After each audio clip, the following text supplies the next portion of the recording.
The long-awaited Epstein files are starting to roll out. The Justice Department hit a deadline to release the records tied to the late convicted sex offender Jeffrey Epstein. This after Congress passed a new law last month.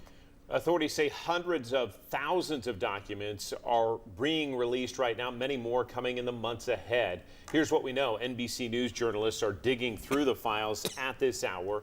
In the last hour, they have uncovered a photo of Michael Jackson with Jeffrey Epstein, also a photo of President Clinton in a hot tub with a person who has their face redacted. Those files also include the 2005 Florida police probe that started the initial investigation. NBC's Yamiche Alcindor is in Washington with what's being made public and what could come next. Deadline day. The Department of Justice just turned over unclassified files on the late convicted sex offender Jeffrey Epstein. NBC News is reviewing all the files now. President Trump has said for years that he wants full transparency and he wants the Department of Justice to release everything that we can with respect to this investigation and cases. But everything may not be released, which violates the Epstein Transparency Act, which Congress passed last month. The bill gave the DOJ 30 days to hand over all it had. But this morning, Deputy Attorney General Todd Blanche said not everything would come out. And I expect that we're going to release several 100,000 documents today, and those documents will come in all different forms, photographs and other materials associated with all of the investigations into Mr. Epstein. He said more materials would be released over the next few weeks.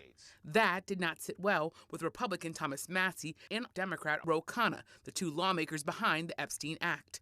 Massie posted an image of the law on social media and highlighted the words 30 days and all. And yesterday, the top Democrat on the Oversight Committee voiced his concern that the DOJ would hold back items. They have to release everything.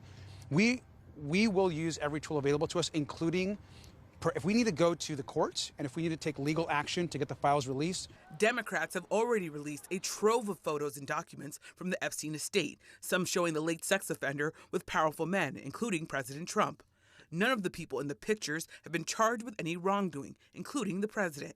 And while it's unclear what may be released today, Massie said yesterday lawyers for some of Epstein's survivors told him there are at least 20 names of men accused of sex crimes in the documents. The survivors have fought for years to be heard and believed. They have also pushed for the release of the files. We are representing survivors that have never had a voice. President Trump initially fought the release of the Epstein files against the wishes of many of his supporters, but the president reversed course once it was clear the Epstein Transparency Act had enough Republican support to pass. In an interview with Vanity Fair, White House Chief of Staff Susie Wiles said the president's name will be in the files, but not, quote, doing anything awful. Yamiche Alcindor, NBC News, the White House. And again, at 6:30 tonight, about an hour from now, NBC Nightly News will have more on what we're learning from the new release of those files.